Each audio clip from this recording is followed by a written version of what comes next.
हमारा जो लंबे समय से प्रयास चल रहा है कि हम लिमिट के कंसेप्ट को ठीक से समझें। 11वीं-12वीं स्तर तक तो बिना कंसेप्ट को ठीक समझे तो भी काम चल जाता है, हालांकि विषय का आनंद नहीं आ पाता। लेकिन उसके बाद तो बिना लिमिट के शुद्ध गणित यानी प्योर मैथमेटिक्स बहुत कठिन हो जाता है। बस केवल परीक्षा पास करने के लिए पढ़ने तक ही उसकी सीमितता बनी रहती है। इसलिए लिमिट के कंसेप्ट को समझना बहुत आवश्यक है। वैसे भी एक ऐसे विद्यार्थी के रूप में जो गणित को अपने एक रोचक विषय के रूप में देखता है, उसे लिमिट का कंसेप्ट ठीक से आना ही चाहिए। तो उसी दिशा में आज हमारा नया काम है कि हम अनुक्रम को समझें, सीक्वेंस को समझें, क्योंकि उससे हम लिमिट के कंसेप्ट को बेहतर समझ सकें। तो पहले तो हम ये समझें कि अनुक्रम है क्या। तो अनुक्रम में हम एक पहले कोई नंबर सेट लेते हैं, जैसे मान लीजिए कि हमने n ले लिया और हम इसके अवयवों को लेना शुरू करते हैं। और जैसे मान लीजिए कि हमने पहले 1 ले लिया, फिर 2 ले लिया, फिर हमने 4 ले लिया, फिर हमने 7 ले लिया, डॉट डॉट डॉट। ये एक अनुक्रम हो गया। लेकिन अनुक्रम को चूंकि उसमें अनंत पद होने हैं, इसलिए आप डॉट डॉट डॉट लिखेंगे तो आपको कुछ ना कुछ कारण बताना पड़ेगा कि अगला पद हमारा किस तरीके से आएगा, कोई नियम बताना पड़ेगा। अगर आप नियम नहीं बताते हैं, ऐसे छोड़ देते हैं, तो वो अनुक्रम का कोई मतलब नहीं। तो इसलिए जब भी हम अनुक्रम को लिखेंगे तो जिस भी सेट में हम अनुक्रम को डिफाइन कर रहे हैं, उसके एलिमेंट्स का एक सीक्वेंस होगा, एक अनुक्रम होगा, एक के बाद एक आते चले जाएंगे। लेकिन वो किस तरीके से आएंगे, किस नियम से आएंगे, उसको समझने की आवश्यकता है। तो आमतौर पर पहले पद को हम A1 कहते हैं, फिर हम A2 कहते हैं, फिर हम A3 कहते हैं, फिर हम A4 कहते हैं, डॉट डॉट डॉट। इसी को शॉर्ट फॉर्म में कई बार हम ऐसे या ऐसे या ऐसे भी लिख देते हैं। ये सब नोटेशन चलते हैं। कई बार लोग यहाँ पर ये भी लिख देते हैं कि n = 1 to infinity, लेकिन नहीं भी लिखा तो चलेगा। सब नोटेशन, कोई भी नोटेशन आप ले लीजिए। अगर इसको हमने B1, B2, B3, B4 ये लिखा होता तो यहाँ Bn होता। फिर हम ये बताते हैं कि An क्या है। जैसे कि यहाँ पर अगर हम देखें कि An क्या है, तो हमें एक नियम मालूम पड़ रहा है कि क्या है। जैसे A2 वो पहले वाले से एक ज़्यादा है, A3 जो है उससे पहले वाले से 2 ज़्यादा है, A4 जो है वो उससे पहले वाले से 3 ज़्यादा है। यानी An जो है वो या An+1 कहें हम, An+1 ठीक से लिख देते हैं इसको, An+1 यानी जो चौथा वो तीसरे से कितना ज़्यादा है, तो 3 ज़्यादा है। तो आप ऐसे लिखेंगे, तो इससे क्या होगा। और A1 को आप बता देंगे क्या है, A1 आपका, तो A1 आपका 1 हो गया, तो A2 कितना आएगा, A2 आएगा आपका A1+1, तो आपका काम चल जाएगा। फिर A3 कितना आएगा, A2+2, तो A2+2 करेंगे तो 4 आ जाएगा। तो इस तरीके से आते चले जाएंगे। कोई ना कोई नियम आपको बताना पड़ता है कि नियम क्या है, या फिर आप An का फॉर्मूला बता दीजिए कि An किस प्रकार से कितना है। अब ये जो अनुक्रम है, इनकी हमें आवश्यकता क्या पड़ती है, इसको जरा हम थोड़ा समझने की कोशिश करें। तो हमारे पास कोई इक्वेशन दे रखी है और वो है इक्वेशन f(x = 0)। और जब आपने y = fx का ग्राफ खींचा तो वो मान लीजिए कि इस प्रकार से आया, और मान लीजिए कि यहाँ पर आपका 2 है। तो आप ये सोचते हैं कि मैं इस वैल्यू को कैसे निकालूं अल्फा, क्योंकि अल्फा क्या है, 0 है, तो अल्फा की वैल्यू निकालना चाहता हूं। तो इसके लिए तमाम मेथड हैं, जिसमें से एक का नाम है न्यूटन-रैफसन मेथड। न्यूटन-रैफसन विधि। तो उसमें हम क्या करते हैं कि अनुक्रम की सहायता लेते हैं, सीक्वेंस की सहायता लेते हैं। तो उसमें हम पहले कोई अनुमान लगा लेते हैं।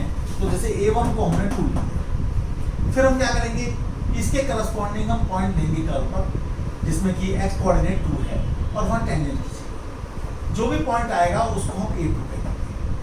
तो इस तरह से A2 आ जाएगा, वो इसकी सहायता से आएगा। फंक्शन जो ग्राफ है y = fx का ग्राफ खींचा, उसकी मदद से आएगा। वो एक अलग मामला है कैसे निकलेगा। फिर आप क्या करेंगे कि यहाँ पर आप जो है ले लेंगे पॉइंट, और फिर यहाँ पर टेंजेंट खींचेंगे। तो ये जो पॉइंट है इसको आप A3 कह लेंगे।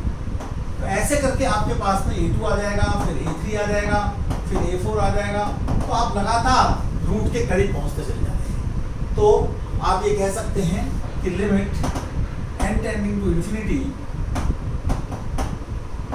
an इक्वल टू, तो अल्फा आप निकाल लेंगे। जितना आप ज़्यादा टर्म लेंगे उतने अल्फा के नज़दीक पहुंचेंगे, और अगर आप लिमिट निकाल लेंगे तो आप रूट को ही निकाल लेंगे एग्जैक्टली। तो तरह तरह की आवश्यकताओं में से एक आवश्यकता का जिक्र मैंने यहाँ पर आपके सामने किया है। जो हमारे पास सीक्वेंस है उसके कुछ और उदाहरण भी हम दे सकते हैं। पहले जब देख लेते हैं कुछ उदाहरण। तो एक उदाहरण तो मैंने अभी आपके सामने रखा, एक मैं रख रहा हूँ फिबोनाची अनुक्रम, बड़ा विशेष है फिबोनाची अनुक्रम।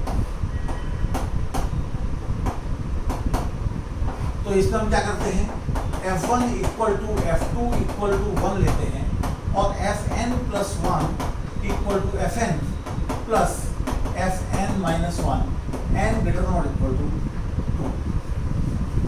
तो जैसे f3 आप निकालेंगे, पहले 1 है फिर 1 है, फिर f3 क्या है, पुराने वाले दो का जोड़ है, इसका।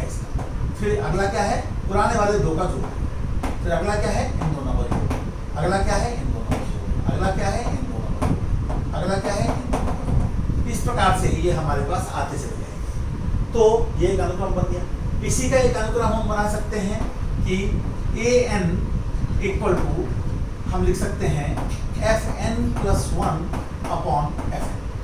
तो जैसे आपको a1 लिखना है, तो a1 कितना आ जाएगा आपका, a1 आ जाएगा 1, a2 कितना आ जाएगा आपका, a2 आ जाएगा आपका 2/1, a3 कितना आ जाएगा आपका, तो 3/2, a4 कितना आ जाएगा आपका, तो 5/3। इस प्रकार से आते चले जाएंगे। तो ये भी एक अनुक्रम है। फिर कभी आपके पास अनुक्रम ऐसा भी हो सकता है जिसमें आप फॉर्मूला दे रहे हैं 2n माइनस 1, ये फॉर्मूला दे रहे हैं, कभी कुछ और फॉर्मूला दे रहे हैं, कभी आप ये एक फॉर्मूला दे रहे हैं an is equal to -1 raise to the power n divided by n। n हमेशा ही एक नेचुरल नंबर है, ये बात तय है। सभी जगह पर जो सीक्वेंस an है उसमें n एक नेचुरल नंबर है। तो ये कुछ उदाहरण हो सकते हैं उसके। अब जो हमारे पास सीक्वेंस है उसका जो अत्यधिक महत्व है वो इस बात को लेकर है कि हमारी सीक्वेंस कैसी है, अभिसारी है या अपसारी है, कन्वर्जेंट है कि डाइवर्जेंट है। अब डाइवर्जेंट दो प्रकार की हो सकती है। जैसे आपके पास सीक्वेंस है an is equal to n, तो इसका पहला टर्म 1 आएगा, फिर 2 आएगा, फिर 3 आएगा, फिर 4 आएगा। तो ऐसे सीक्वेंस का कोई फायदा नहीं है, क्योंकि ये तो इसका टर्म जितना चाहे उतना बड़ा हो जाए, कभी 100 से बड़ा भी हो जाएगा, 1000 से बड़ा भी हो जाएगा। तो ये हमारी अभी अपसारी है,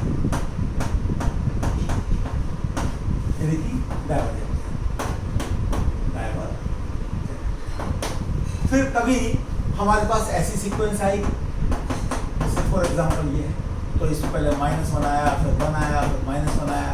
तो ये एक तरीके से फ्लक्चुएटिंग है, ऑसिलेटिंग है, तो इसे भी हम अपसारी ही कहेंगे। हालांकि अपसारी का एक अलग प्रकार है। ये हमारे लिए उपयोगी वो हैं जो अभिसारी हैं, यानी किसी बिंदु के निकट उसके टर्म्स इकट्ठे होते चले जाते हैं। तो जैसे हम यहाँ पर देखें कि इसका तो ये तो डाइवर्जेंट है, ये तो बढ़ते चले जा रहे हैं, लेकिन ये हो सकता है किसी खास नंबर के नजदीक आ रहा हो।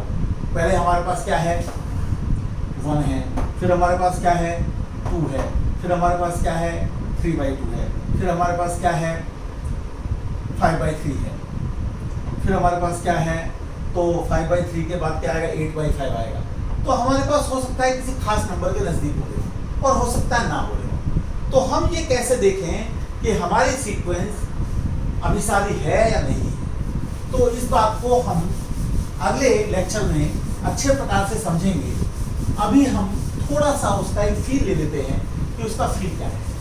ठीक है, तो हम जैसे हमारे पास सीक्वेंस है, तो कोई ज़रूरी नहीं है कि सीक्वेंस को हम जो है वो, ये तो हमेशा ही है कि n जो है वो हमारा ये होगा, और मान लेते हैं कि n हमारा दिया है। अब अनुक्रम an को a की ओर अभिसरित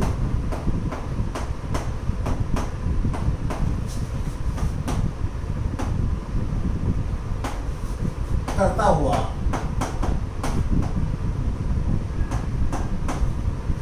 कहा जाएगा, इसका नोटेशन क्या है, limit extending to a, limit limit n tending to infinity an equal to a। यदि an के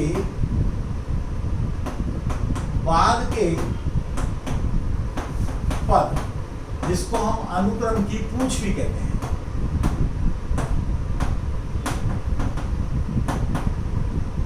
पूंछ का मतलब टेल,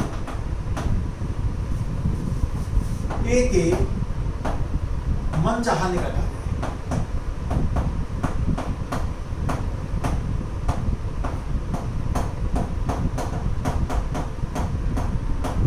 अब ये जो हमने डेफिनेशन दी है, ये हमारी प्रिसाइज डेफिनेशन नहीं है। एक मोटा एक अनुमान हमने यहाँ पर बता दिया है कि किसी अनुक्रम की अभिसारिता होना और किसकी तरफ जाना, उसका क्या मतलब है, इसका हमने एक मोटा मतलब यहाँ पर बता दिया है। जो एग्जैक्ट मीनिंग है वो आपको हम अगले लेक्चर में बताएंगे। जैसे आप ये बात समझ लीजिए कि आपके पास अगर an 1/n है या n+1/n है, तो limit n tending to infinity कितना आएगा, ऊपर नीचे n से डिवाइड कर दीजिए, तो limit n tending to infinity 1+1/n equal to 1। वैसे भी आप देखिए, ये आपके पास 1 है, 1 है।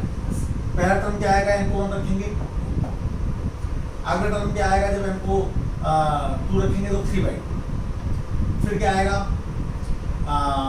4/3। फिर क्या आएगा, 5/4। फिर क्या आएगा, 6/4। फिर क्या आएगा, 7/6। फिर क्या आएगा, 8/7।